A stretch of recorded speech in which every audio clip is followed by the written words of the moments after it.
What's up guys, Duarte here with another Marvel Strike Force video, and today we are going to talk about X-Force and which are the best T-Force for the X-Force, and if this team is going to be a reliable option against the Red Skull and the Hydra minions or not, based on a clip I did the other day.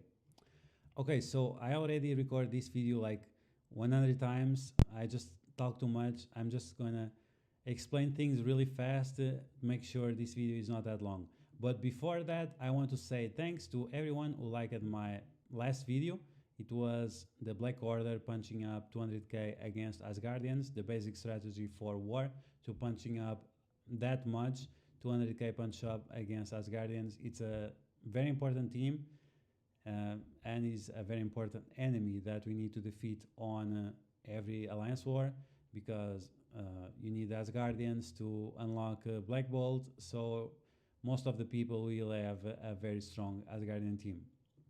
So thanks very much for liking my video. I hope you guys shared it, and stay tuned for the next video, which will be X-Men against Asgardians. Some people think that you can only punch across with X-Men against Asgardians. It's not the case. You can punch up easily 100k and so on. So stay tuned for that video where we'll go exactly to the strategy for that team, characters, positions, T4s, and so on that you need to do and to get those results. Okay, so before we start the video, I want to explain this chart that I made, and it's the way I evaluate characters. X23 is coming tomorrow, and you need to consider if you are going to spend money on this character or not, and if it's going to be a useful character or not. So based on idea of our favorite mobile boomer, OMG Mobile Gamer, he ranks the characters from 1 to 7 based on their utility. And I understand that, but I think it's just not enough. For example, if you have like war offense teams, you need to make a rating higher than just on 1 to 7. There are more factors to consider, and if you want to have like a tier list of the teams for war offense and war defense and so on, we need more information than just a 1 to 7. It's a great idea. I just try to make a little improvements on that. And from 1 to 7, we went from 1 to 100, and I'm just going to explain quickly how this works.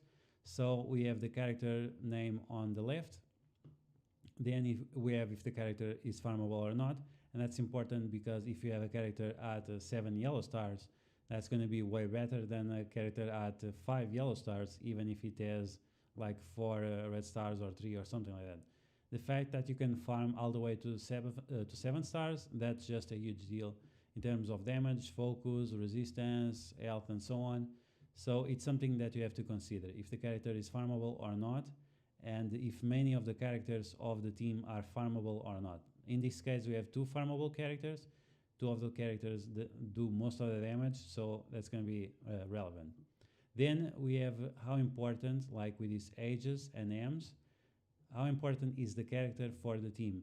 So X23, she's not the most important character for this team. She is quite nice, but she's not essential for the team to work. And you'll see on the clip I'm using Wolverine instead of X23, and we still have good results with Wolverine. Of course, X23 is going to be way better, but because she is so reliable on red stars, if you don't get many high red stars on her, you might want to replace her with someone else, and the team will still work fine. So then we have the T-Force, the list of the T-Force, basic, special, ultimate, and passive. We have if it's essential or not, because we might have a very good T4, and that T4 might not be essential. For example, Cyclops ultimate, he does a lot of damage, he slows for 2 turns. It's a 5-star T4, but it's not essential. The team is still going to work without that T4. He's a huge T4, he's just not essential. And that's why we have a difference between essential T4s and the rating for each T4, because it's different. You might have a trashy 1-star T4 that makes no difference in terms of damage or something like that, but it just increase the survivability of the team. For example, like Domino's passive. So then we have the rating of the T-Force.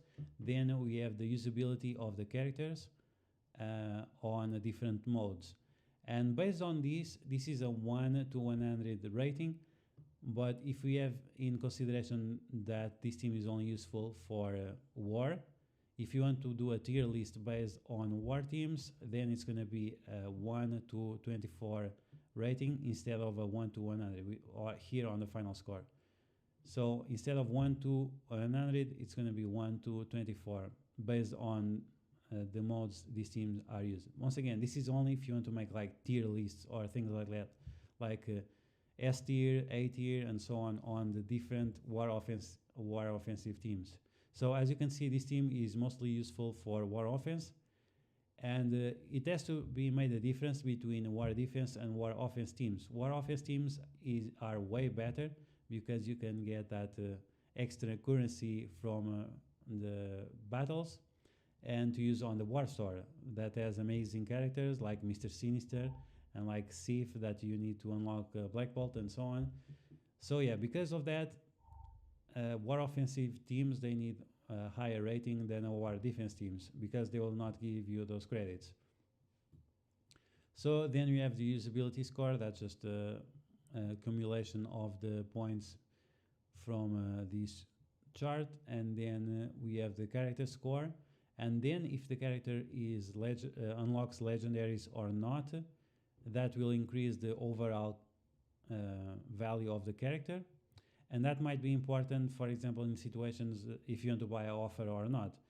If the character unlocks a legendary, it's going to increase the final score, and that might be something you have to consider in case you want to buy offer to unlock some legendary. And then the cost for gear tier 14, this is going to be very important in the future because we have a discussion between Cable and Deadpool, because we have an event that will open orbs, we'll get 5 red star Cable, and Mobile Boomer, he was concerned that this will be a problem. And the solution for this problem is just to gear Deadpool to gear tier 14.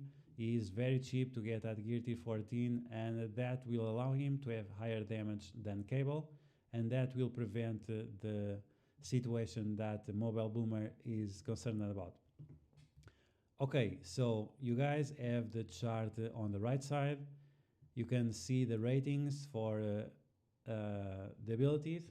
So I'm gonna go really quick because this video is gonna be too long if I have to explain everything.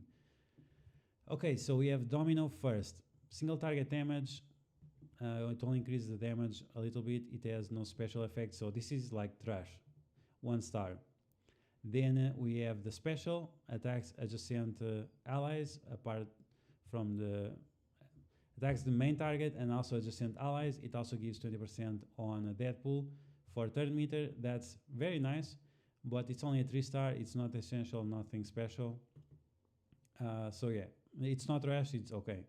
Then we have the ultimate. Now the ultimate, it has a few problems. If you have characters that are on stealth, the chain will not work. If you have characters that dodge, the chain will also not work.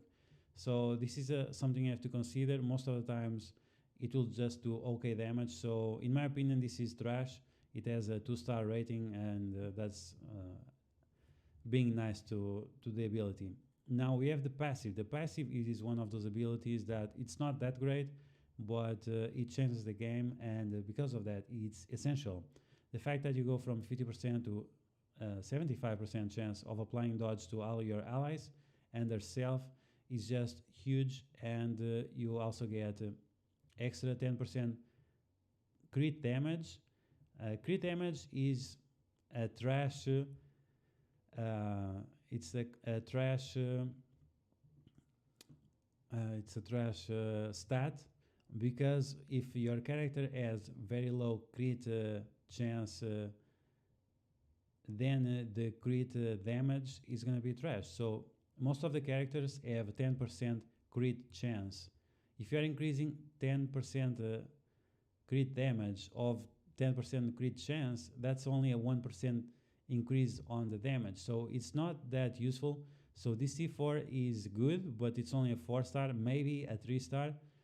But it's one of those situations that the rating of the T4 does not match the fact that it's essential. So I give it a 4-star, but it's probably a 3-star. But unfortunately, is essential because it increases so much the survivability of the team. Moving on, Negasonic. So basic, it's trash, single target damage, nothing special. Now the special, it attacks multiple targets and it clears buffs. It goes from 3 buffs to all buffs, and that's okay. It's on each of the targets, so that's important. 3 buffs on main target and adjacent targets. Okay damage, but it's not like super crazy. It's going to be more relevant against Marks, maybe against the Red Skull, maybe against Coulson, but not that great against Asgardian. So it really depends on the matchup that you are using this team. It's an interesting T4, but it's only a 3-star. Now the ultimate increases the damage by 60%. It has no extra effect, it's just a base increase on damage. So in my opinion, that's just a 2-star because, I mean, it's a global effect, attacks all targets, but depending on the team you are facing, if it's like Mercs, that's going to be only 5 targets. So that's only a little, it's 40% more than the special. But if you are facing like a Red Skull, where you have possibly 8 targets or more, it's going to be more significant. So it really depends on the matchup. So it's between a 2-star and a 3-star. Once again, depends on the matchup that you are facing. Now, in terms of the passive it's essential. It's a 4-star essential because it increases damage from 30% to 50%. Unfortunately, it's not a 5-star essential T4 because it's only for war offense, and that's really lame, unfortunately. And even that it has this extra special effect giving 10% more armor, it's nice, but it's only for her. It's only affecting 1 target and on that increase on armor, so it's okay. Could be a lot better. So even that is essential T4, it's only a 4-star. Moving on, we have X23. So this character is not essential for the team, but she does some funny stuff. So her special attacks single target, applies ability block, and so on. This ability, I only see it being useful against the Taskmaster. That's where you're going to take 100% advantage of this ability. In all other matchups, you'll not take the most advantage of this ability because they don't have the block chance. So they only attack once. It blocks the ability, but you don't get that extra attack. So it's going to be useful against Taskmaster, Sif, and that's pretty much it. There is no other character right now where this ability will work to its full extent based on that. But if it works exactly as I think it works against Taskmaster, that's going to be great. Now, the ultimate. This ultimate is... Okay, so the special, it only has a 1-star rating because of that. There are not many situations where you're going to take advantage of this ability. The T4, it only increases the damage a little bit, so 1-star. The ultimate. So the ultimate increases the damage by 20% and you do extra 4 attacks. So that's going to be up to 100%. If you kill the target, you're going to do the same attack to other targets. It only works for non-summon targets. So that's going to work in a very interesting way against Asgardians, but also against Red Skull and so on. Even that they have minions, if you can like attack the Hydra Sniper, that's going to make a huge difference because it will prevent Hydra Sniper from applying offense up to the allies and so on. So yeah, this ability is huge. It's not essential, but it's a huge ability because, again, if you can attack one target, kill it, and then she jumps to another target, it's going to be like Black Panther, but on steroids, because all these extra attacks will clear dodges, it will clear death proofs, and so on. So that's just huge. The T4 increases the damage, increases the chance of flipping. So even that is not an essential T4. The fact that it increases the damage so much on a single target, I think it's still worth to get the 4 red star, to get the 4 rating, because it can jump from one target to the other. Otherwise, this would be just a 1 star or 2 stars or something like that, if it wasn't for this. So that's something you have to consider, and that's a huge difference from the single target damage from the basic to the single target damage from this ability. Even that it has a 6 cost, because of her passive, and that's what we are going to take a look now, because she gets so much turn meter every time a character goes under 50%, that this cooldown will end up really fast. So with her passive, with a T4, she'll get a 20% extra turn meter. That's just huge. It's going to be so easy to get this extra 40% turn meter against Hydra, against Coulson, against the Asgardians. It's just going to be huge.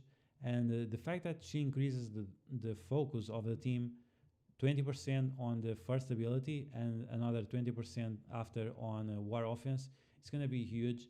It's going to be very relevant for Deadpool, for Cable, and for Negasonic in terms of applying bleeds, and also in terms of clearing up buffs from the enemies. And because of that, this is a very good 4. It's not essential, but it's going to make a huge difference. Those 2 abilities will make a huge difference, especially the passive. But like the problem that I have with X23 is that she's extremely relying on red stars. So if you're not able to get like a 5 red star on her, she will be a liability, unfortunately. Not a liability, just you can't use her to the full extent. So Cable. Basic is trash, it only increases the damage, single target, that's like whatever. Now the special is okay. I gave it a 3 star, and that's just okay.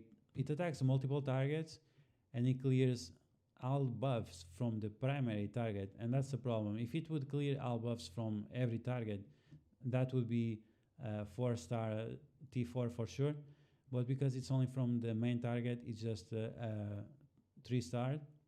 Now if it's charged, you will attack the main target, you will attack the adjacent targets around him, but if it's charged, you also will attack the other targets around. So even that is not a global attack, it will attack multiple targets beyond the adjacent targets. So because it affects all those targets, because it clears all those buffs from all those targets, it's not a global effect, but it's still a pretty good ability. So I gave it a 3 star.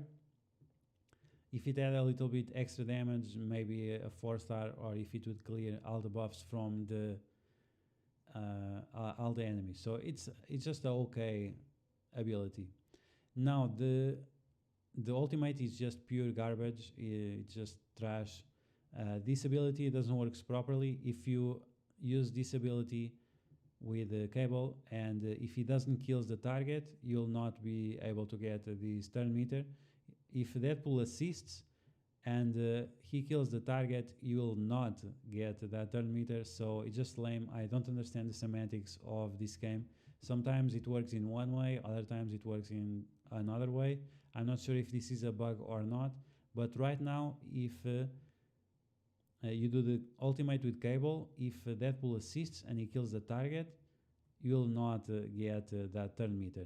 And I am not sure yet if Deadpool will give energy to Cable or not, which is another lame.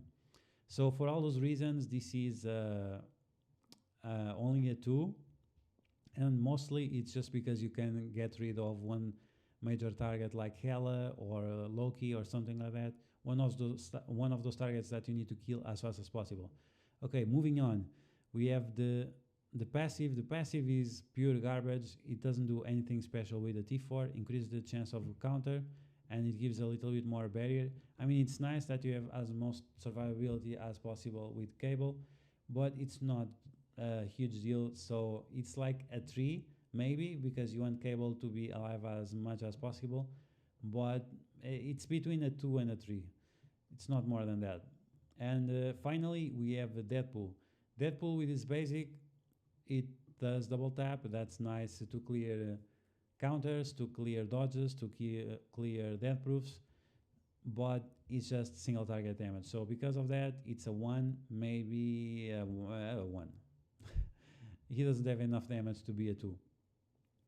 Now, in terms of the special, it ignores taunts and it ignores stealth, and it will kill probably one character for 550% damage. That's a 60% damage increase.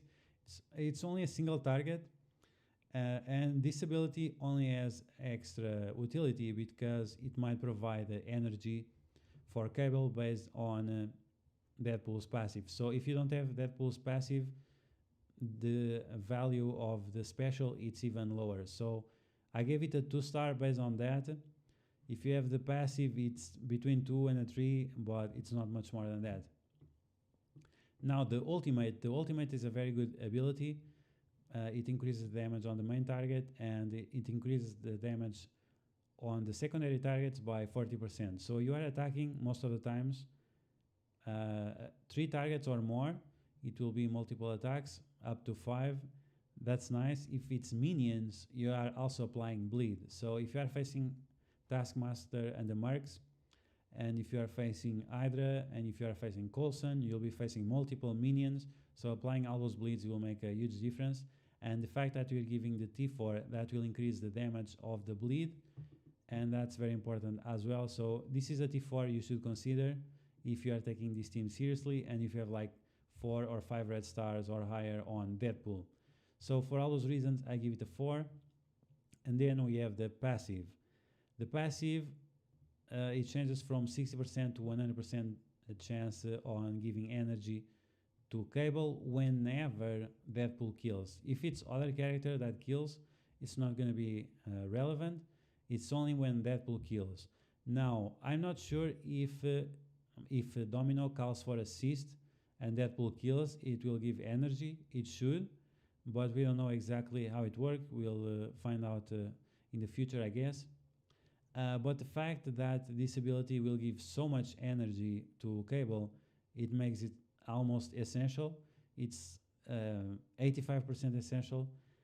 And the fact that you are also healing up for 5% more per negative effect, that's very useful as well. This is definitely essential T4, and it's a 4-star. Okay, so once again, that situation about the red stars. You want to get Deadpool at gear tier 14 if you have Cable with 5 red stars or higher, because Deadpool is very, very cheap to get at gear tier 14, and that will guarantee that Deadpool will be target and he will be killed, and that will be very helpful against teams like Mercs, and very helpful as well against teams like Coulson. So we are going to take a look at a clip that I have of this team facing the Hydra team, and see if X-Force is going to be a reliable counter against Red Skull. Okay, so let's play. You can see that they have really high yellow stars and they have a decent gear.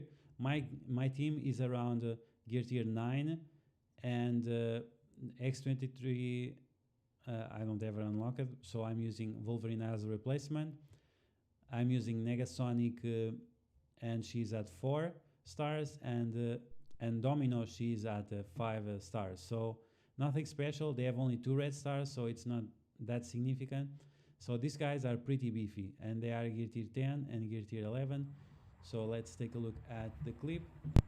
So even that it's a half-baked team because they were attacked before, they still have a few charges on Red Skull. They still have the med bay up. You can see my team. It's going to be a 40k punch up, and this is probably a 60k punch up because I have Wolverine there, and he's way higher than everyone else. So yeah, this is more like a 60k punch up. So you're going to see a few problems that we have with this team. First, we are going to apply heal block and clear the defense up. It's not very relevant against this team. It's still a nice chunk of damage. We want to kill those minions as fast as possible, of course, so we can get to Red Skull. So as you can see, the chain, it doesn't work properly, but we need to apply Disrupt on that guy because he's the one with a taunt.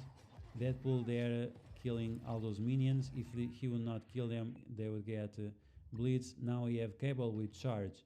So you'll see that even that we focus on that guy, it attacked the target that is two spaces around, and that's just huge. So it's not a global effect, but makes a huge difference. Then Wolverine being a huge garbage here, that's fine, I guess. Deadpool almost dying. We have a few characters with negative buffs. Now we want to clear the buffs, so you need to target the character that has more adjacent targets with buffs. So it would be probably a better choice to attack the minion, but that was an okay option. We transfer all the buffs for Deadpool, heals up, kills a few minions. Red Skull is out of charges, double tap on that guy, gives energy to Cable. Negasonic getting destroyed, but we have her with a dodge, hopefully. Now she's getting barrier. Now we try to kill one target with Cable's ultimate. Unfortunately, is not on. I used the basic. Okay, so yeah, I wanted to use the ultimate, but I used the basic because of the charge. Why I did that? Because I'm gonna get enough energy to use the special of Cable again. That's why I decided to use the basic. There, one more energy for Cable. He's almost ready with his special. Double tap there. We still not able to get rid of the other sniper. Now he's gone. Now we are focusing on Red Skull. That Red Skull was really beefy. Dodge there. Full barrier on Negasonic. And now Cable once again clearing all those buffs. Gonna get rid of Red Skull, and yeah, if we would attack with X-23, she would kill Red Skull, and then she would chain to one of the minions, and then stop when the minions would die.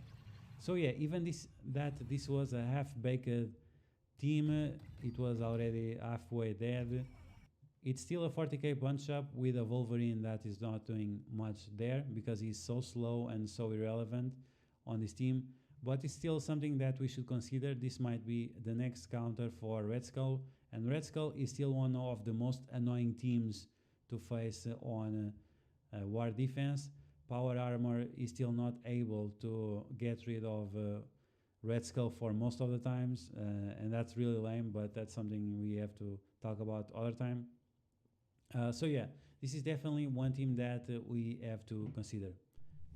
So yeah, guys, that's gonna be the video. I hope you guys enjoyed. Do you guys think that X-Force is going to be a reliable counter against Hydra, on top of being a reliable counter on Asgardians, Coulson, and maybe the Mercs and Taskmaster? We have to see in the future, but I think it's very promising. And if this team can actually kill Red Skull, it's gonna open many doors for many alliances that are struggling against Red Skull when they face like some whales that have these characters level up for a very long time.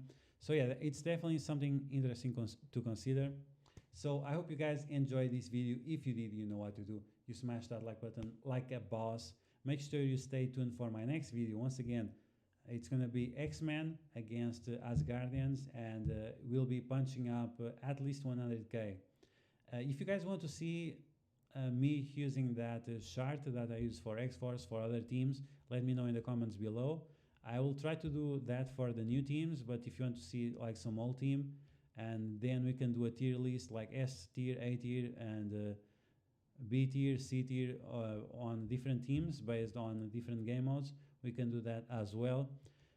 So yeah, that's going to be the video. I hope you guys enjoyed. Make sure you share it with your friends. Once again, it's very important to share this type of videos to see if if you're gonna buy the offer for X-23 or not, or if this team is going to be reliable and you should invest in this team for war offense and so on. It's a mode that is so valuable, and the currency is so valuable. You can get very good characters there, and those mini uniques for Gear Tier 14 is just so important. And for all those reasons, it's really important that you share this with your alliance mates. So yeah, I hope you guys enjoy it. I hope you guys have a good time, and I will see you guys later.